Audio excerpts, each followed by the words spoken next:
நடிகர் Simbu SDR.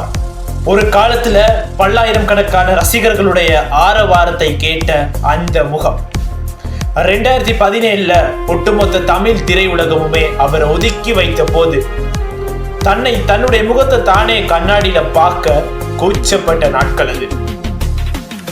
101 kilo உடல் எடை. இவன் அவ்வளவு தான் இந்த உலகம் எழுதிய மரண சாசனம். ஆனா அவருடைய இந்த உடல் எடை பாரத்தை விட அவர் தன்னுடைய மனசுல அனுபவிச்ச வேதனை அதை விட பாரமானது. நடிக்க ரெட் கார்டு போட்டாங்க, நேசிச்சவங்க பிரிஞ்சு போனாங்க, சுத்தி இருந்த நண்பர்கள் முதுகுல குத்துனாங்க.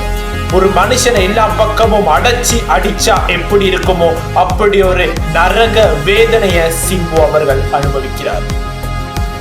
ஆனா அவர் யாரையும் எதிர்க்கல, யாரையும் எதிர்த்து சண்டை போடவும் முயற்சிக்கல.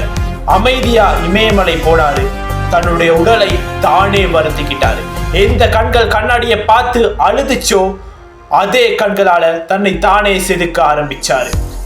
அதிகாலை 4 மணி உழைப்பு, 30 கிலோ உடல் எடை குறைப்பு.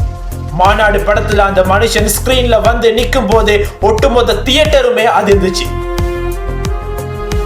நாங்க சாதாரணமா ஓடுறதை விட விழுந்து எழுந்து ஓடும் போது வரும் பாருங்க ஒரு வேகம், அதுதான் உண்மையான மாஸ். அந்த வேகம் தான் இன்னைக்கு சிம்பு அவர்களை சிகரத்துல கொண்டு போய் நிப்பாட்டி இருக்கு. இப்ப பாருங்க அந்த ராஜ நடைய.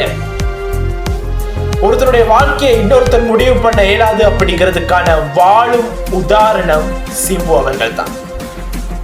So the moral of the story is, உங்களையும் யாராவது ஒதுக்கி வைக்கிறாங்களா, இல்லைனா இந்த உலகமே ஒதுக்கி வைக்கிறா, கவலையப்படாதீங்க.